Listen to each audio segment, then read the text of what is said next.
All right, people, greetings. This is another session with Ellie this time from Switzerland. And we are talking about Queen of the Mecca. It's a morning situation for both of us, so we might be tired. But yeah, it's nice to have you here. Thanks for taking out the time on a weekend as well.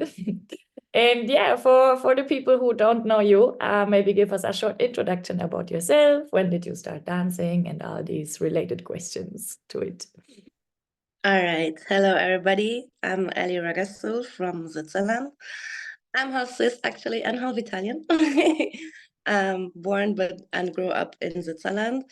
I dance since around, dancehall since 5, 6 years. I already danced as a kid, but in other dance styles. And I'm being in a crew, Ragazzo crew. And I'm being a promoter as well in Switzerland, organizing workshops. And yeah, that's me. It's nice to know. What made you drawing into dancehall, or where did the inspiration really come from that you say, okay, dancehall is really something you like a lot and would, learn more about? Actually, I had a friend. Her name is Ali too. And she asked me if I want to join a course. And by that time, it was a raga dance course. And I participated there with her. And there was a next friend, Mugi.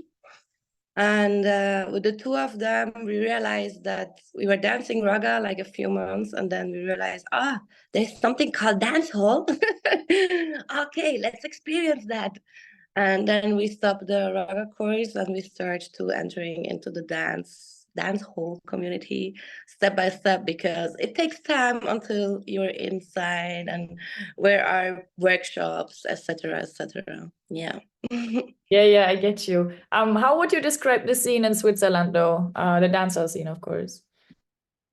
Right now, I would say growing, because I think, or as I see and I hear, there is a dancehall community since long time, but Switzerland is small, and yeah. So I think now there are a lot of promoters coming up.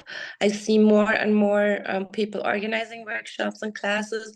Maybe because these days it's easier to organize workshops than before, of course, and it's a question of cost as well. Um, and I see more and more people connecting to each other. I talked to different promoters that organize since a long time, and they said they had times with like maybe 5, 6 students, and these days they have like 25 or 30. So yeah, that's nice as well. And people start to teach classes, which is important as well, because with that, when you organize a workshop, you have the people that come and join the event. So yeah, I would say growing.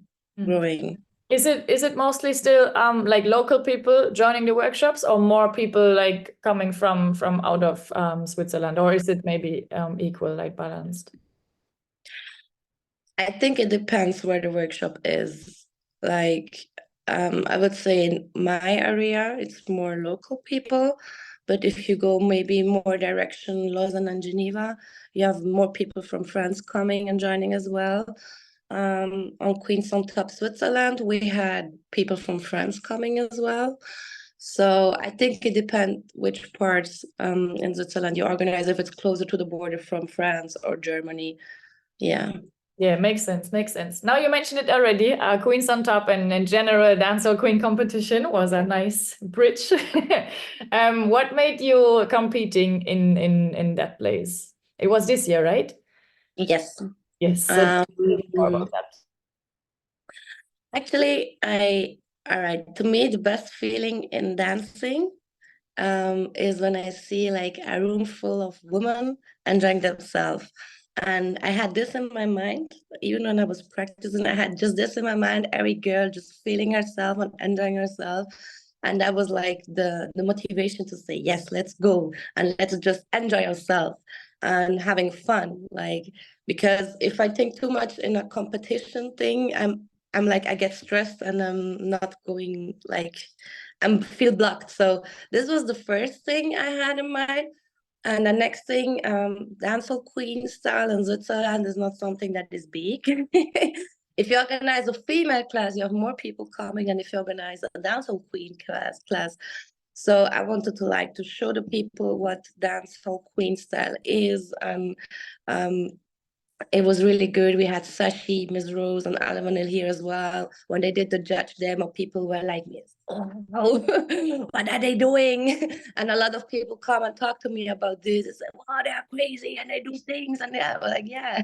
So do you see who my mentors are? Like, and yeah, to push this community, this dancehall queen style in this small country. Yeah, lovely. Now, how does it make you feel knowing you're gonna, well, it's still a competition, so I would use the word compete in Kingston in actually a few weeks or a few days, I should say, because it's more or less around the corner. 2 weeks.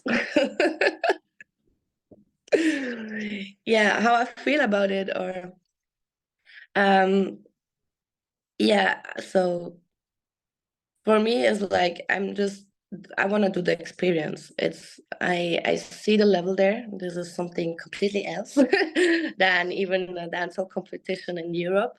And I feel grateful I can go there and meet the people that participate, meet the dancers, doing the classes, like just joining that event as experience and trying to do my best, of course.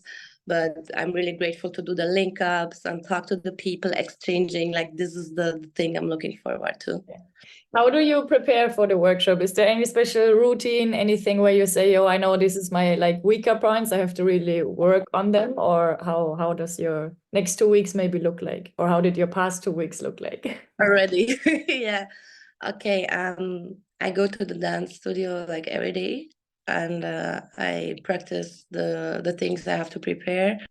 I practice the knowledge and the acrobatics parts. I think every day is a little bit different, and we are human beings. Not every day we can give the same.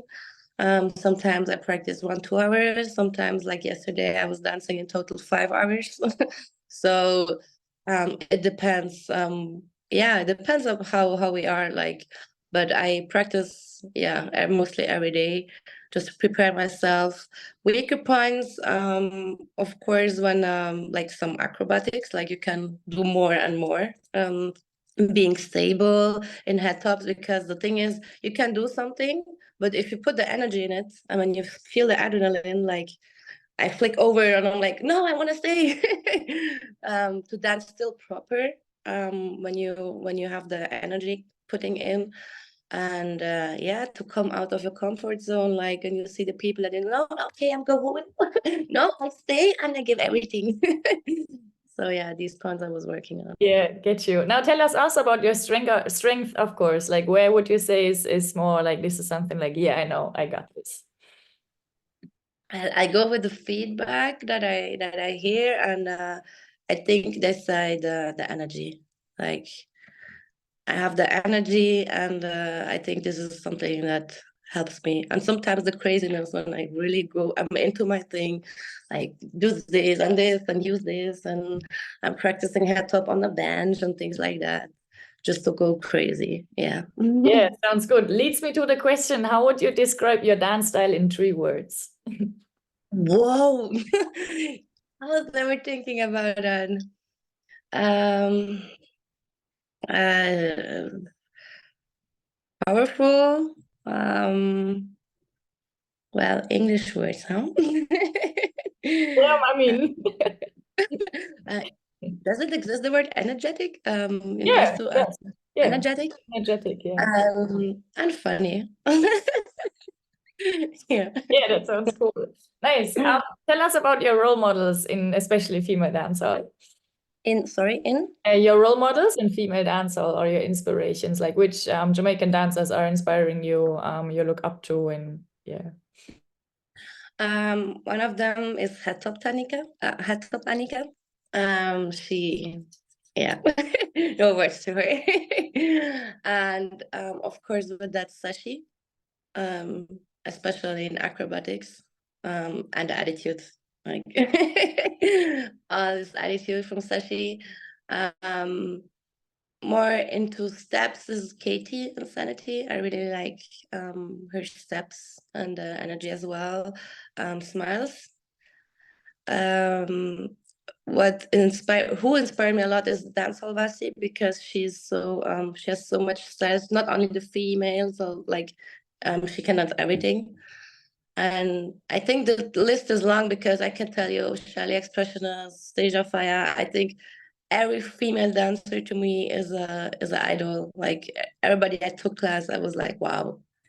Sarah Jackhammer, of course, Mara Jackhammer, like they're everybody. I think, yeah.